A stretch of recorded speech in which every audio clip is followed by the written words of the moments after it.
Namaskar. This is Firstpost and you're watching Vantage with me, Palki Sharma.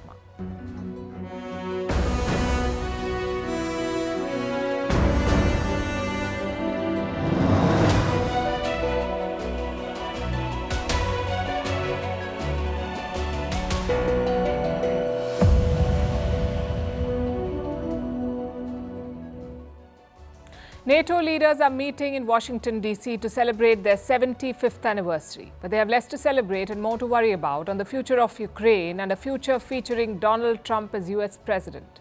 We'll discuss that. Meanwhile, Prime Minister Modi is in Austria today, the first visit by an Indian Prime Minister in 41 years. We'll bring you the highlights. Also discussing if India is eyeing a bigger role in the Ukraine conflict. Modi raised it again, calling for dialogue and offering all possible support to bring peace. Back in America, the presidential contest has become a circus, with Trump challenging Biden to a golf match. Also, why Bangladeshis are protesting against government job quotas, why China has imposed caps on salaries of financial executives, why Samsung workers in South Korea have gone on an indefinite strike, how Pakistan justifies the ISI openly snooping on people, what Boeing and NASA may be hiding about astronauts stranded in space, and what is the no-spend challenge that the Gen Z swears by for financial management. All this and more coming up. The headlines first. The Israeli army orders all residents in Gaza City to flee. The warning follows the heaviest combat operations there in recent months. In the last 4 days, Israel has hit as many schools across Gaza, sparking international outrage. The upsurge in fighting comes as ceasefire talks resume in Qatar. Rwanda says the UK migrant deal did not stipulate returning funds. Just days ago, Britain's new Prime Minister Keir Starmer had scrapped the deal. The scheme was to deport asylum seekers to the East African country. The UK has already paid Rwanda over $300 million. Another blow to the military junta in Myanmar. Rebels seize a town along a key trade highway to China. Since last month, the northern Shan state has seen intense fighting. The clashes have broken the truce, which was mediated by China in January. Hundreds stranded in rural Tibet after heavy rains. China is battling extreme weather across the country. In the north, it is reeling under heat waves, while rains have triggered floods and landslides in the south of the country. A record-breaking heat wave threatens half of America's population. Around 162 million people are at risk. The scorching heat caused a road to buckle in Washington, while an overheated bridge in New York City got stuck. On Sunday, Las Vegas recorded its highest temperature ever. And Microsoft gives up its OpenAI board seat. It comes amid scrutiny of the artificial intelligence market by antitrust regulators. Microsoft has a $13 billion tie-up with OpenAI. This has raised concerns about the tech giant's influence over its smaller partner.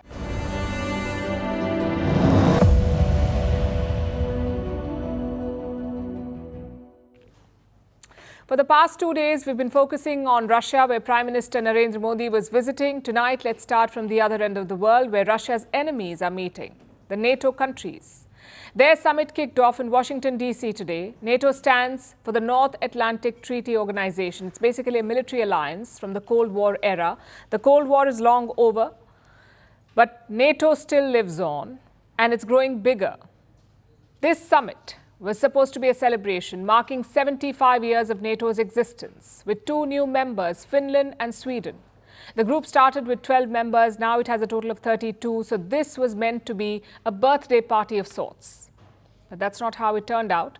When the leaders met, they were confronted with challenges, differences, misaligned priorities, and the prospect of Donald Trump returning as president. So at 75, NATO has more to worry about and less to celebrate. Their biggest challenge is the war in Ukraine. Despite all military and monetary assistance, it isn't going their way. Russia is making gains. So NATO has to decide what it does next. How much support should it give Kiev? And where should it draw the line? Unfortunately and unsurprisingly, they cannot decide. The allies are divided, and leading them is their host and US President Joe Biden. He has announced fresh military support to Kiev. Putin's war of aggression against Ukraine continues, and Putin wants nothing less than Ukraine's total subjugation. Today, I'm announcing a historic donation of air defense equipment for Ukraine. Historic donation, he says. It's in response to this week's attacks. Ukraine suffered a wave of airstrikes from Russia on the eve of the NATO summit. The attacks killed at least 38 people. This was Russia's bloody message to NATO. In response, NATO is readying a new aid package. Military support worth $43 billion. That's what's on the table. But even that may not be enough. The NATO Secretary General is asking for more. That's Jens Stoltenberg, the outgoing leader of this group. He says member countries must make multi-year commitments to Ukraine. The specifics are still being discussed. Meanwhile, Ukraine has laid out its expectations. It wants more weapons, more military support, and a free hand to strike deep inside Russia. Imagine how much we can achieve when all limitations are lifted. If American leadership makes a step forward and allows us to destroy Russian military aircrafts on their bases. As you can see, President Zelensky is attending the summit, but Ukraine is not part of NATO, and it is not expected to get membership anytime soon. It's a contentious issue, NATO membership for Ukraine. In fact, it's one of the reasons that Russia gives for starting the war. Ukraine wanted to join NATO, and that would have brought the military alliance to Russia's border. Now, 2 years on, Kiev is still keen to join. It has some backers like France, but not everyone is on board. For starters, Joe Biden himself is reluctant. He does not want to give any guarantees to Ukraine. Same with Germany. It doesn't want the NATO to overcommit. So what's the way out? A compromise. Tomorrow, the NATO will release a summit declaration. It is expected to be worded in such a way that all sides are happy. Reports say NATO members will promise Ukraine a quote-unquote irreversible path to membership. But it will come along with a long list of terms and conditions. To invite a new ally, we need consensus. All allies agree that Ukraine will become a member, but it's too early to say exactly when that will happen. What I can say is that we are moving together with Ukraine closer and closer to NATO membership. The membership invite won't come at this summit. That's out of the question. Even Kiev knows that. Until the war is over, they won't get a NATO membership invite. So Zelensky will have to wait. And at this point, he has a bigger concern. Donald Trump. I hope that if people of America will vote for President Trump, I hope that his policy with Ukraine will not change. Will the U.S. keep supporting Ukraine if Trump becomes president? Zelensky cannot be sure of it. Will the U.S. remain committed to NATO if Trump becomes president? NATO members cannot be sure of it. So Trump's shadow is looming over this summit, and with good reasons. America is heading into a presidential election. As of today, the former president, Donald Trump, is ahead in the race. He's polling better than Joe Biden. In the past, he's walked out of multilateral commitments, and he said that America will not pay for the security of others. All of this makes American allies in NATO nervous. So they're pushing for protections. They want a Trump-proof NATO. And how will they do that? Well, the UK's new Prime Minister Keir Starmer has dropped some hints. He says the NATO needs to lock in some financial commitments for the long term. My message is very, very clear that this NATO summit is an opportunity for allies to stand together. He's talking about the NATO budget and the financial contributions of each member. Every NATO member must allocate 2% of their budget to the military. But some allies are not pulling their weight, like Canada. Canada's defense budget is around $20 billion. That's just 1.34% of its GDP. It's way below the 2% promise. And Canada has no plans to raise its budget yet to meet its spending target. Now, reports say NATO members plan to confront Canada on this. So there's a lot of ground to cover in this summit. 2 years back, NATO was staring at irrelevance. The war in Ukraine has given this group a new purpose. Today, it has more members than ever before. But you see, size does not guarantee success. NATO is also a divided house, with serious gaps in its military strength and uncertainties related to funding. Not all member states are pulling their weight. So while a 75th anniversary should be time for celebration, NATO would do well to make it an opportunity for introspection.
While the NATO summit takes place in Washington, another meeting is taking place in Europe, in one of the few non-NATO countries there.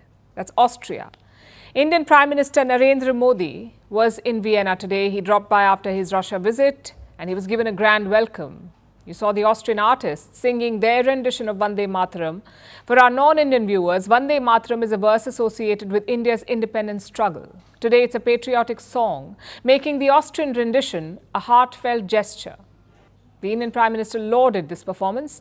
He put this post on social media, praising Austria's vibrant musical culture. Of course, Modi wasn't in Vienna just for the music. There was much more on the agenda. After all, this is a rare trip. India and Austria are celebrating 75 years of diplomatic relations, and that is a long time. But state visits between the two countries are rare. It has been 41 years since an Indian Prime Minister visited Austria. The last visit was in 1983 by Indira Gandhi. That's how long it's been. So there was a lot to catch up on and a lot of new opportunities to explore. Yesterday was for catching up. Prime Minister Modi landed in the afternoon. He was greeted by the Austrian Foreign Minister, who is also Austria's former Chancellor, their equivalent of a Prime Minister. Modi spent yesterday meeting and greeting various people like the Indian diaspora in Vienna and the current Austrian Chancellor, Karl Nehammer. The two leaders, the two heads of state, had dinner and then took some selfies as well. It was around this time that Modi saw the Austrian artists perform Vande Mataram. So that was what took place yesterday, the catching up part. Today was about getting down to business. Prime Minister Modi arrived at Austria's Federal Chancellery. It's effectively their Prime Minister's office. He was given a ceremonial guard of honor when he arrived. Take a look at this.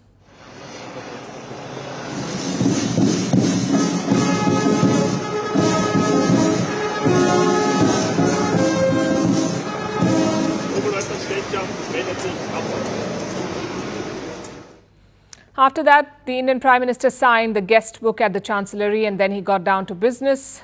Prime Minister Modi and Austrian Chancellor Nehammer held bilateral talks. It was a delegation-level bilateral and a host of issues were taken up like trade and investment. Today, there are excellent economic and trade relations with India, marked by mutual trust and confidence. 2.7 billion euros is the current trade volume. More than 150 Austrian businesses are operating in India and we expect the number to increase. There will also be Indian investments in Austria. दोनों देशों की युवा शक्ति और ideas को connect करने के लिए स्टार्टअप ब्रिज को गति दी जाएगी. मोबिलिटी और माइग्रेशन पार्टनरशिप पर पहले से समझौता हुआ है. यह लीगल माइग्रेशन और स्किल्ड वर्कफोर्स की मूवमेंट में सहयोग देगा. सांस्कृतिक और शैक्षणिक संस्थाओं के बीच आदान प्रदान को बढ़ावा दिया जाएगा. That's a lot to unpack, but let's look at the key points. More Austrian businesses are expected to open shop in India. Cooperation between Indian and Austrian startups is expected. An agreement on legal migration has already been reached, and this could help the movement of skilled workers. Those were some of the key points discussed at the bilateral. After this, Prime Minister Modi took part in a business summit. 40 businesses took part. They were from both India and Austria. Hopefully, this translates into more cooperation and partnerships. So that was the major focus of this summit, increasing economic cooperation. And India seems to be on the right track here. Let's see how this plays out in the months to come. So that was one part of Prime Minister Modi's summit in Austria. But business wasn't the only thing on the agenda. A lot of time was also devoted to a major issue: the war in Ukraine. The war has been raging for almost 2.5 years now. The repercussions have been felt across the world, but especially in Europe. The continent wants a solution. Austria does too. So Vienna was especially keen to host Prime Minister Modi right now, immediately after his trip to Russia. Before his visit to Austria, the Prime Minister saw the Russian President. For me, it was therefore especially important to hear the Prime Minister's assessment on Russia's intentions in regard to the peace process. Our common goal is for a comprehensive, just and sustainable peace in accordance with the UN Charter to become possible. Und auch gerechter und dauerhafter Frieden. Austria wants peace. It wants an end to the war in Ukraine, and the Austrian Chancellor decided to ask Prime Minister Modi about this. Here was Modi's response. मैंने पहले भी कहा है कि यह युद्ध का समय नहीं है। समस्याओं का समाधान रणभूमि में नहीं हो सकता। कहीं भी हो, मासूम लोगों की जान की हानि स्वीकार्य नहीं है। भारत और ऑस्ट्रिया शांति और स्थिरता की जल्द से जल्द बहाली के लिए डायलॉग और डिप्लोमेसी पर बल देते हैं। इसके लिए हम दोनों मिलकर हर संभव सहयोग देने के लिए तैयार हैं। India is ready to provide all possible support. That's a key point. What does this mean? Is India seeking a bigger role now? Does New Delhi want to take a more hands-on approach to play the role of mediator? Because if any country is qualified, it would be India. Think about it. Which other major nation is in India's position? Who else shares good ties with both Russia and the West? Look at what India has done over the last 2 years. Since Russia invaded Ukraine, India has refrained from joining the Condemn Russia bandwagon.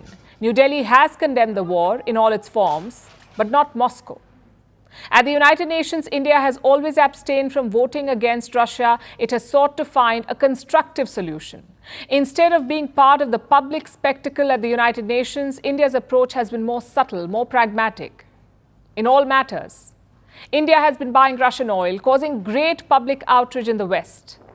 But this is the same West that buys the oil after India refines it. So New Delhi chose to avoid the hypocrisy, and in the process kept good ties with Russia. At the same time, India has been sending aid to Kiev, humanitarian aid, multiple consignments of it, so that lives can be saved. Last month, India participated in the Ukraine-led peace summit in Switzerland, but refused to sign the joint communique because Russia was not invited to this summit. So New Delhi's position has been consistent. Dialogue is the way forward, but a sustainable solution cannot be found without Russia in the room. While he was in Moscow, Prime Minister Modi said this to Vladimir Putin. Excellency, एक मित्र के नाते मैंने हमेशा कहा है कि हमारी भावी पीढ़ी के उज्जवल भविष्य के लिए शांति सर्वाधिक आवश्यक है।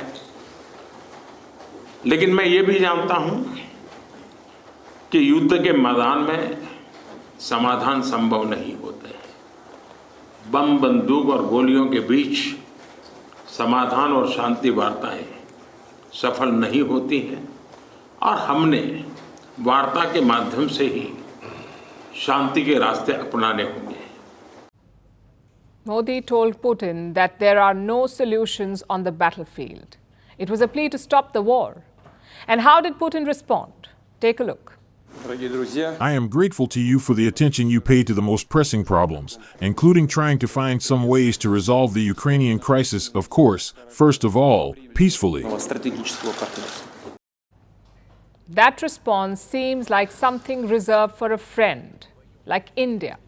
Imagine a Western leader saying what Modi said to Putin. His response would have not been the same. He would have dismissed the Western leader, pointing to their own complicity in the war. But India does not have that baggage. So India can deliver messages of peace without worrying about skeletons in the closet. There are other nations with close ties to Russia. China is the first one that pops to mind. But Beijing is close only to Russia, not the other side. On the contrary, the West views China as a threat. But that's not the case with India. Over the years, India has proved to be a friend to all sides, which puts New Delhi in a unique position.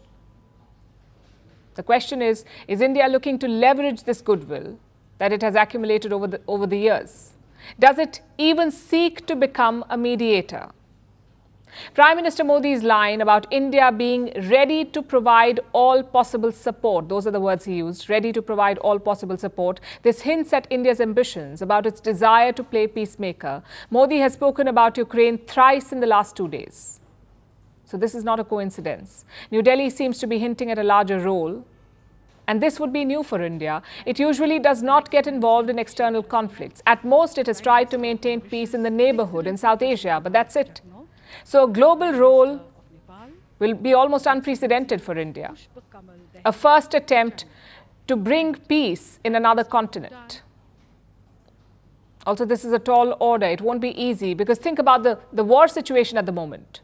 Ukraine is struggling to defend itself. It has lost 4 major regions to Russia, 5 if you count Crimea.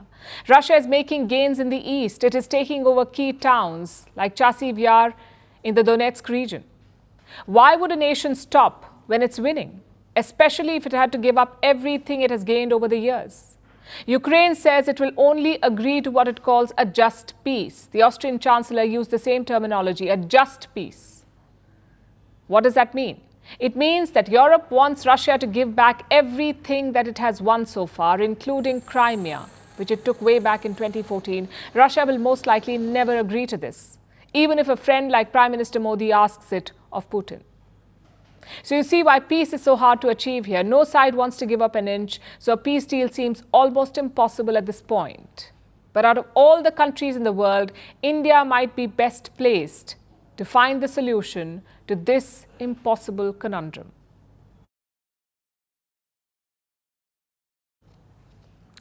For our next story, let me ask you a question. How do you choose who's a better leader? In most countries, it's standard procedure. There are debates, interviews, rallies. But looks like America has another unique solution. A game of golf. I'm also officially challenging Cricket Joe to an 18-hole golf match right here.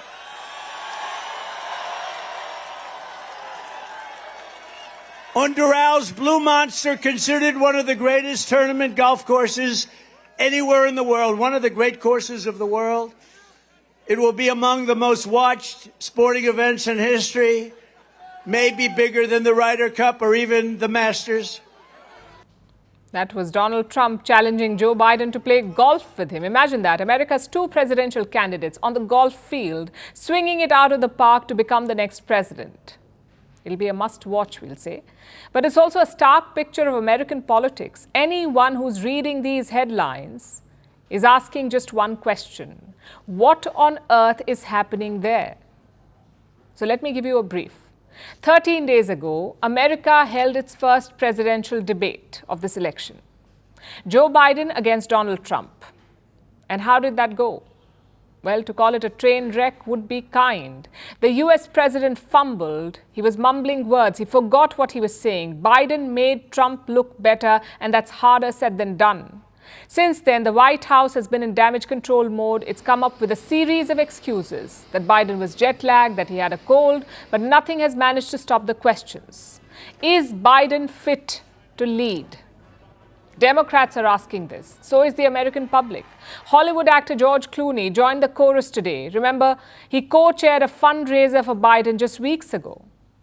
And now the longtime Biden supporter is asking him to step down. And amid all of this chaos, Biden has decided to host another public event, this time the NATO Summit. Like we just told you, the military alliance is turning 75, still younger than Biden though. So how is he faring there at the NATO Summit? Well, slightly better. Yesterday, he gave a speech, honored the NATO Secretary General, met other NATO leaders, and more importantly, he stuck to the script. Biden read from the teleprompter. He did not try to go off script. No stray comments whatsoever, and that seemed to have worked in his favor. So it isn't a disaster yet. But the question is, how much longer? Look at this new report. In the last 8 months, a Parkinson's expert has visited the White House 8 times. So once every month. Now, Parkinson's disease is a neurodegenerative disorder. What does that mean? It means that your nervous system degenerates over time. So with age, it gets worse. What are the symptoms? Slow movement, loss of balance, and a general stiffness in motion.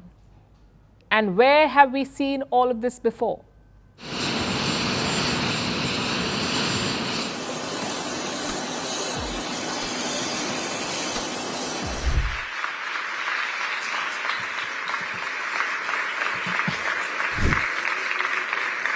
Mr. President, thank you.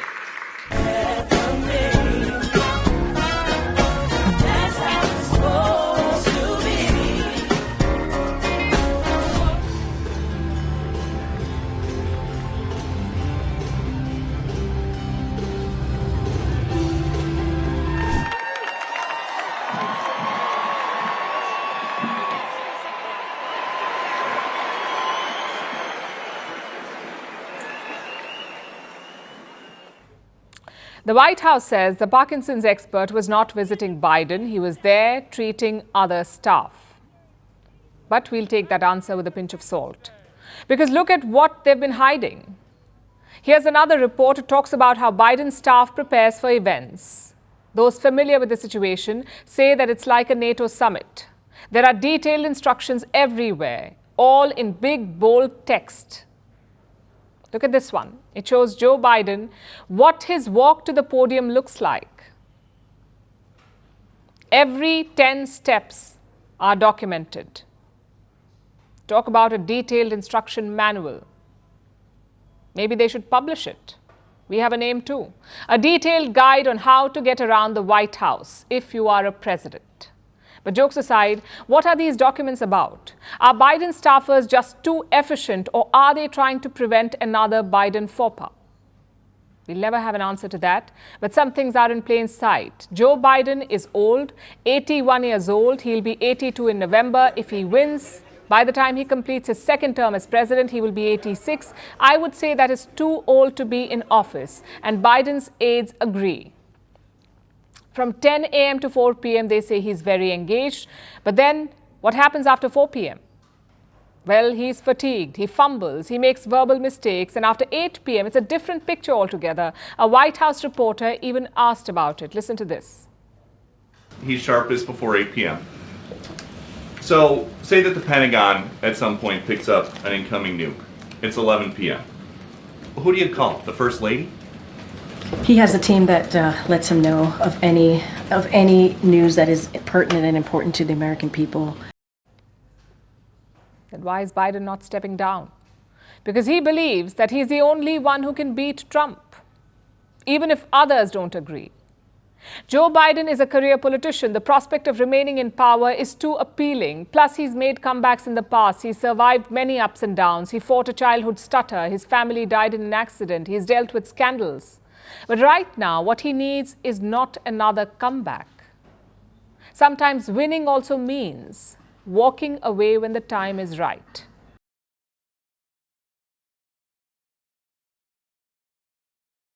Our next story is from Bangladesh. On Sunday, the country's students took to the streets. They were protesting against the job quota system. You see, Bangladesh has hundreds of students, hundreds of thousands of government jobs. Now, 56% of these positions are reserved. So millions of citizens have to battle for the remaining 44% seats. This system was scrapped in 2018, but earlier this year, the Dhaka High Court brought it back, which is why students were protesting. They don't want the quotas.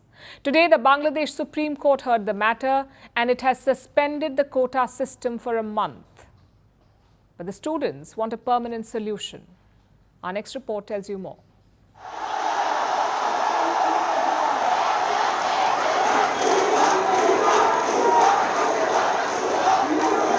On Sunday, thousands took to the streets of Bangladesh.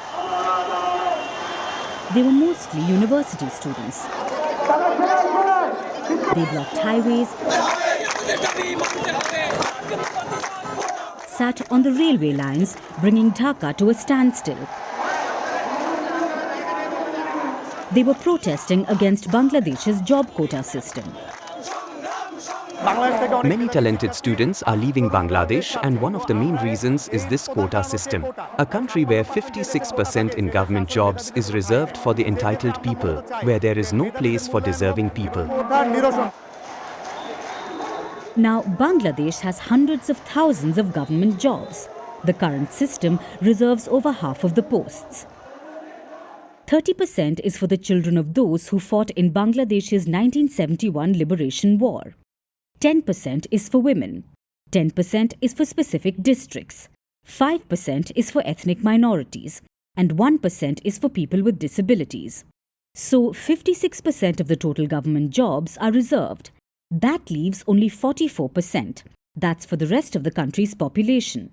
Students say this is discriminatory. Being a woman, when our Prime Minister is a woman, our opposition leader is a woman, our Speaker of the Parliament is a woman, Bangladesh is a role model for women's empowerment in the world. Here being a woman, I don't think a separate quota in government jobs is required for the women. In 2018, a similar protest broke out in Dhaka. Students protested against the quota system. They called for it to be scrapped. It led to violence, and finally the government scrapped the system.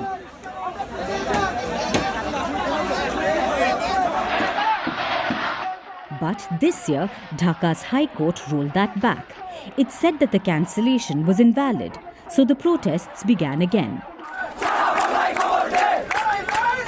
The students have refused to return to classrooms if their demands are not met. And today, they got some relief.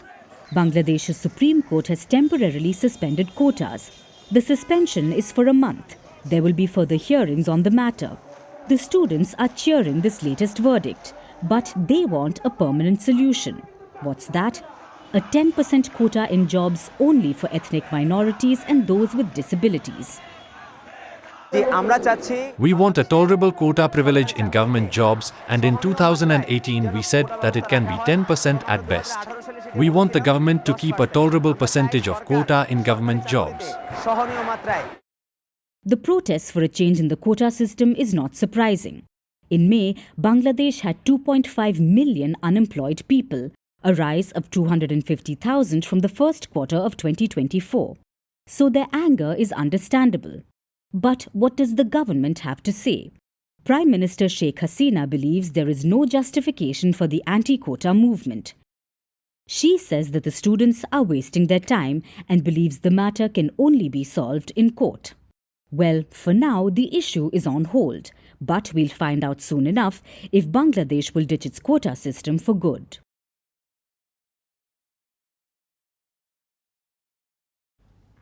Meanwhile, China has found a new enemy. It has ordered a fresh crackdown targeting the paychecks of executives this time. We're talking about the financial elite in the country.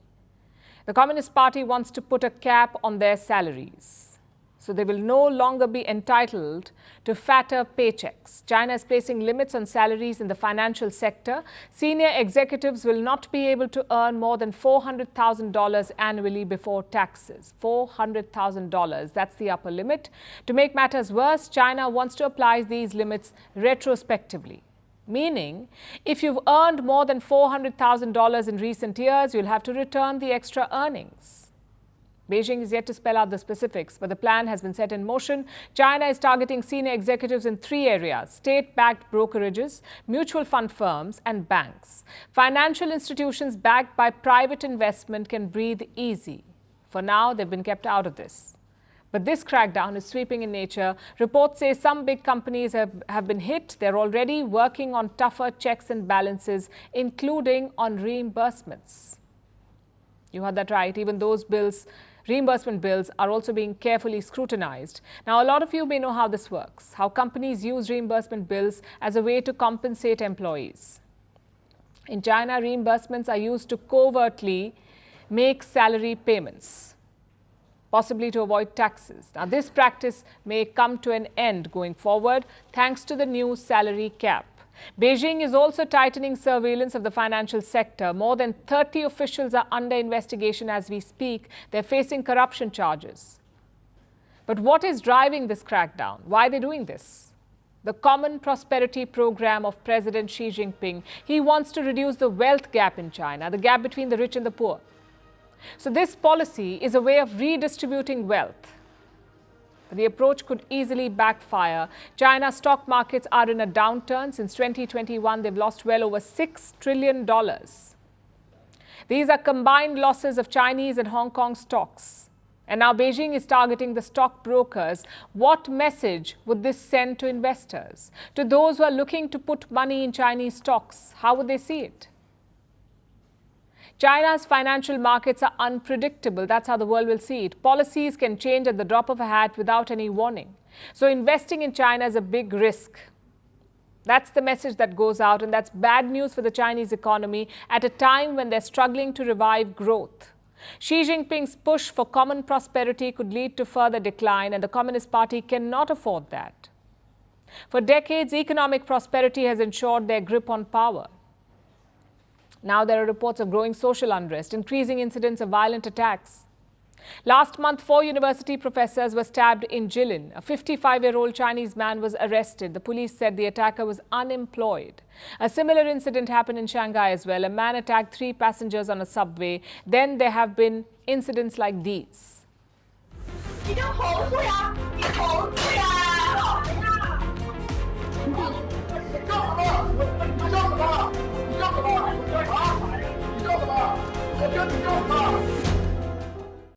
There have been multiple altercations in public, and these videos are going viral on Chinese social media, where netizens are discussing if workers in China are unhappy with their low-paying jobs and their shrinking incomes. And these may sound like isolated incidents, but they show a clear pattern of unrest in the Chinese society. Xi Jinping's economic policies are hurting people. If he doesn't change course, it could lead to his downfall. Speaking of jobs and paychecks, a massive protest has broken out in South Korea at the factories of Samsung. The tech giant is facing pushback from its workers. More than 6,000 workers have gone on an indefinite strike. For months, they've been demanding better pay and benefits from the management. More workers could join this strike in the coming days. And this has never happened before. This is the first time that Samsung has witnessed a mass walkout, the first in the company's history. Our next report tells you why the workers are unhappy. Samsung has never seen a workers' strike in its lifetime.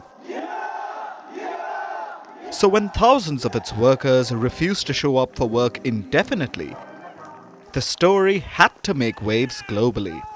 The workers' union is keen on sending a message to Samsung's management.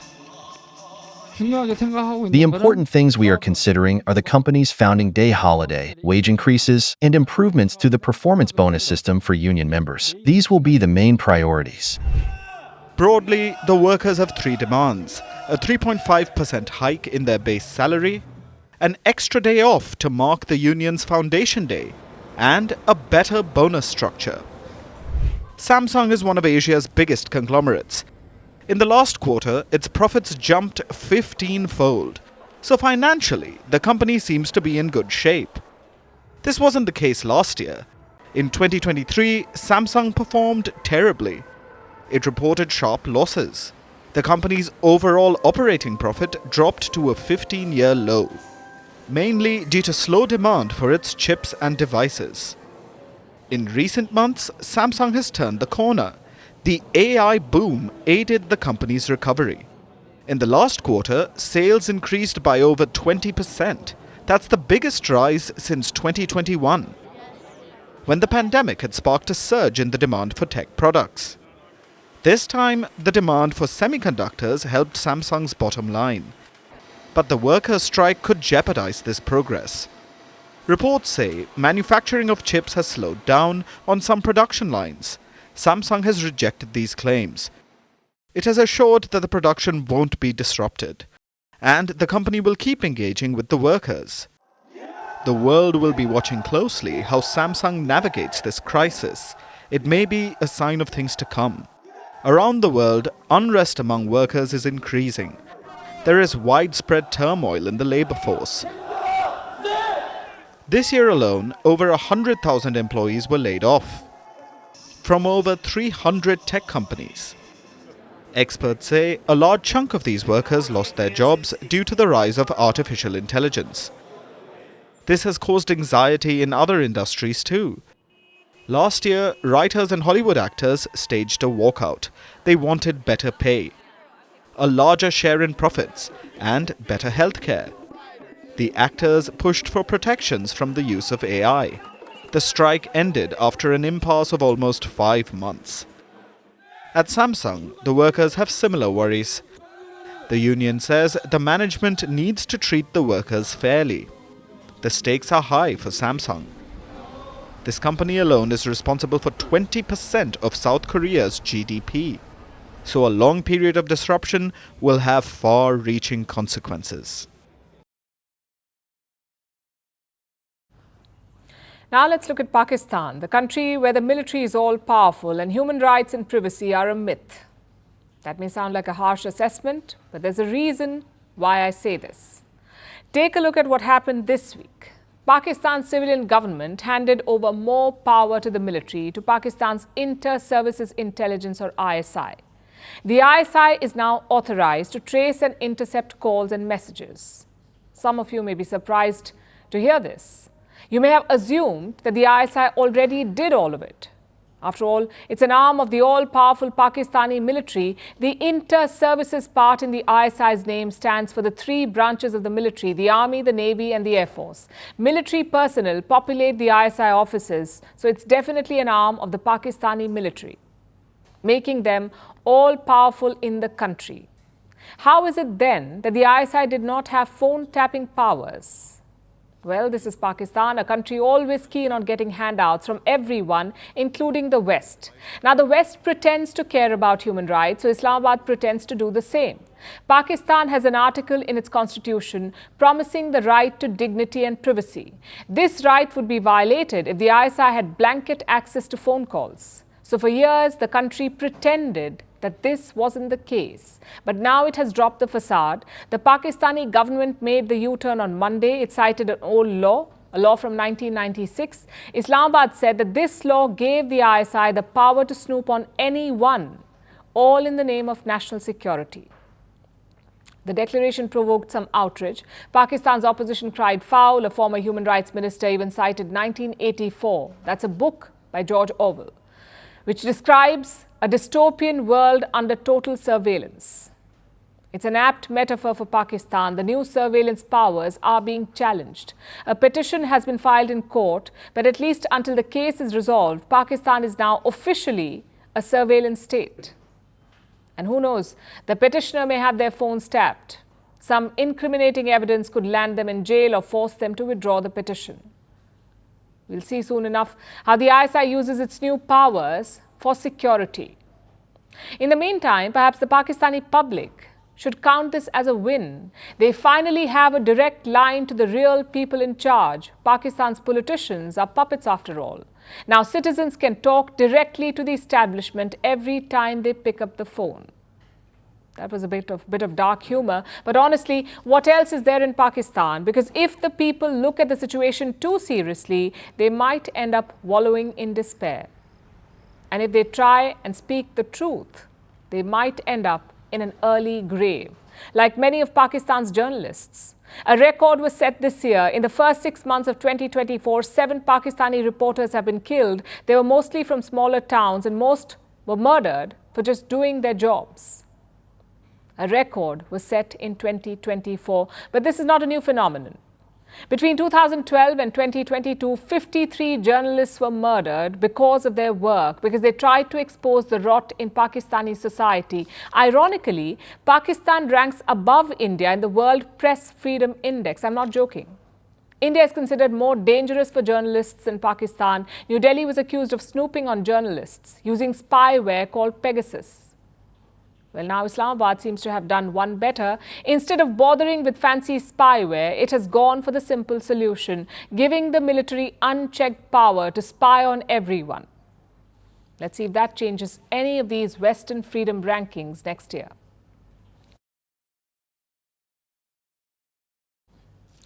Sunita Williams and Butch Wilmore are still stuck in space.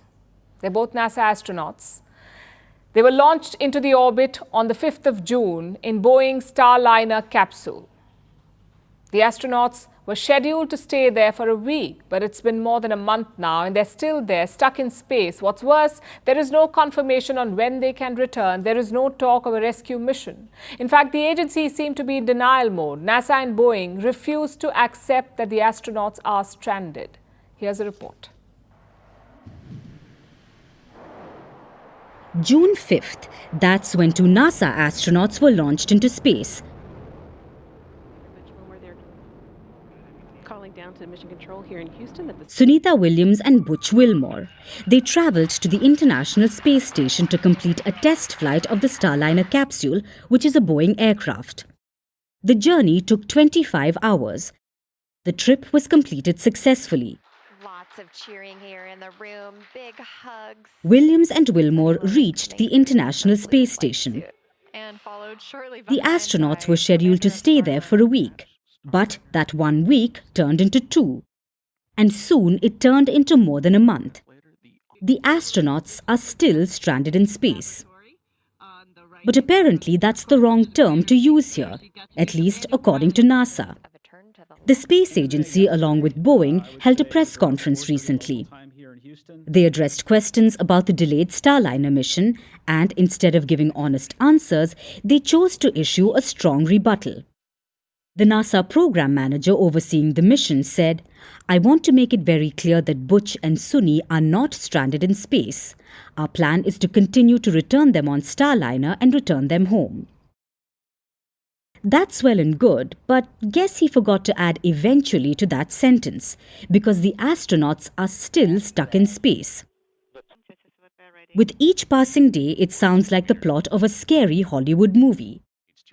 Instead, NASA chooses to fight over the semantics. And what's more, there's no time frame for the return. There's no talk of a rescue mission. And the vague answers don't provide much clarity about what's going on or how severe the situation is. This is what we know so far. The Starliner has 28 jets. During the journey, 5 of them, quote-unquote, behaved oddly. NASA and Boeing engineers are still studying the thrusters. They say that 4 out of 5 are working properly now. The other will not be used during the trip home. But they still don't fully understand what caused the problem. So they're still running a bunch of tests and analysis. None of this sounds very encouraging. But NASA and Boeing say that the Starliner is fully capable of bringing the astronauts home in case of an emergency. They claim to only be keeping the Starliner in space to better analyze what went wrong. And how long is that analysis expected to last? Well, they aren't sure. But soon they may have to work on borrowed time. The Starliner capsule has a limited battery. It can only spend 45 days in space. This is how long it was certified by NASA to last in the orbit. But now, NASA is hinting that the mission will last longer. They plan to certify it for an additional 45 days. Clearly, NASA and Boeing want to buy more time. Despite what they say, this does not inspire confidence. And in spite of their repeated explanations, we don't know if at this very moment the Starliner is safe to bring the crew home. We're still waiting for NASA to provide an answer.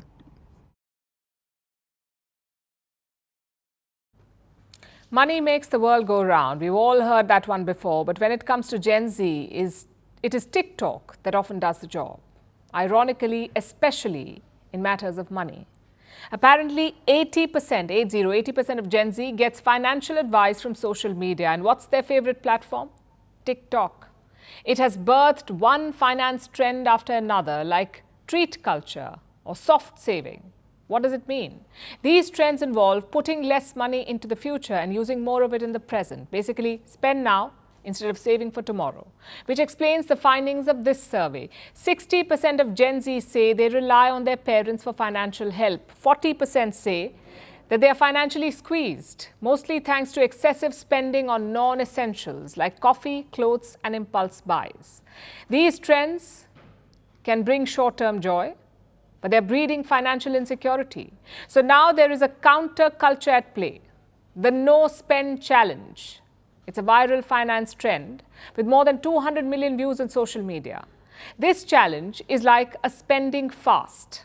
It involves paying for essentials such as rent, groceries, and other bills, but not buying unnecessary items. The challenge says goodbye to coffee or alcohol, bid adieu to eating out, and close your eyes when the sale prices flash. Because no more shoes, bags, or clothes. Imagine the horror. It's a great sacrifice. But what's the point of it? Well, that depends on you. Let me explain. This challenge has 4 basic steps. The first is to set a goal, to explain why you will save the money to build an emergency fund or to save long-term for retirement or short term for a vacation. You set a goal. The second step is to have rules in place. You can have a no spending day or a week or a month, depends on you. The third step is to keep an account, to track your progress, your expenses and your savings. But none of this would matter without the fourth step, and that is reflection. To notice your spending patterns. For instance, 46% of shoppers spend money because of FOMO. That's what a survey found, 46% people. FOMO is the fear of missing out.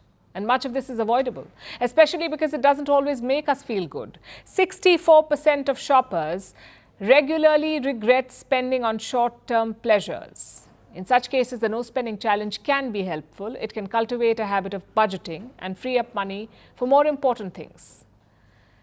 So is the no spending challenge beneficial overall? The jury is still out. Proponents of the challenge forbid a range of so-called unnecessary items.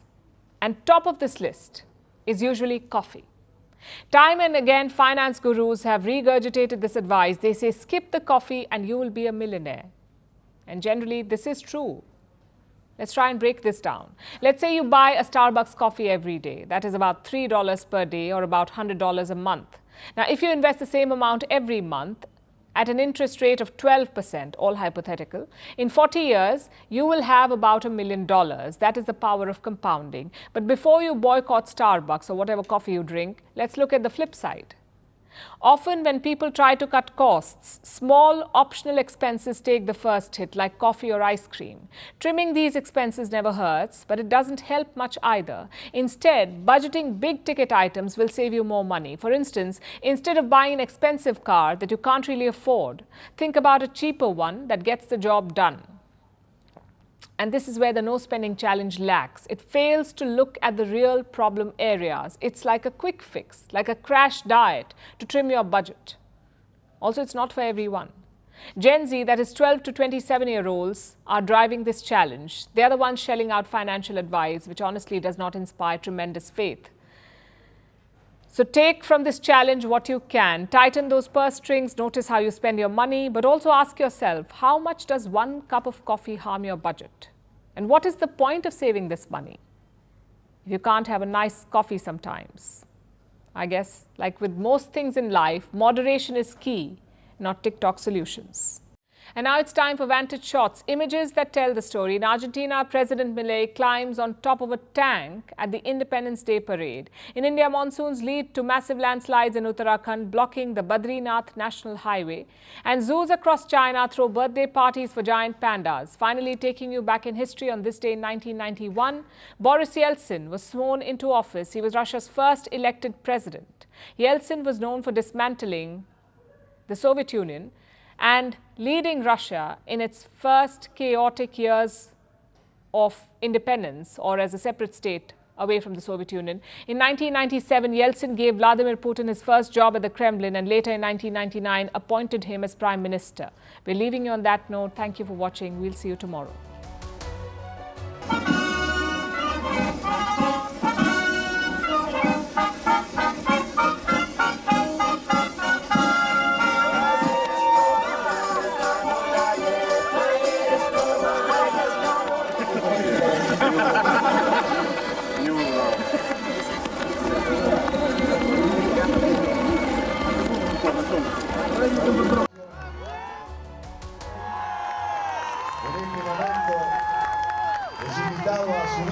Unidad. Saluda al público, a las familias concentradas, junto con la señora vicepresidente de la Nación, al mismo tiempo siempre excepcional en carácter informativo, y así se desplaza la unidad, y el presidente y la señora vicepresidente.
across continents, one powerful news source. Bringing you diverse perspectives on the issues that matter.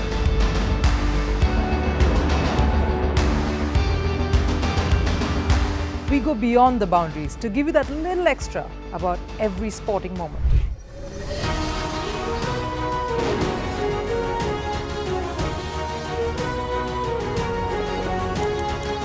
So thank you for making Firstpost 5 million strong. We're counting on your support, and you can trust us to bring you the news unfiltered and unvarnished.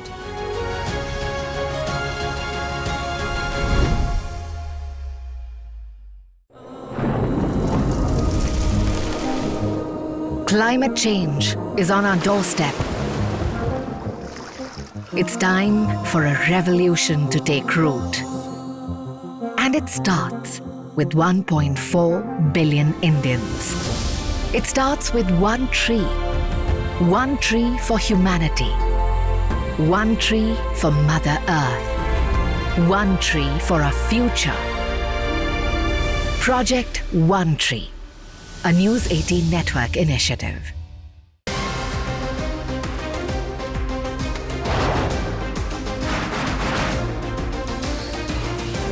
On the show today, the T20 World Cup Bangladesh has moved across to the West Indies. What can you expect from this? Hello, I'm Alison Green, coming to you from Durban, South Africa. Today we have a special Start with a report on India's shifting nuclear posture. For the first time since India officially became a nuclear power. Hello and welcome to Firstpost America.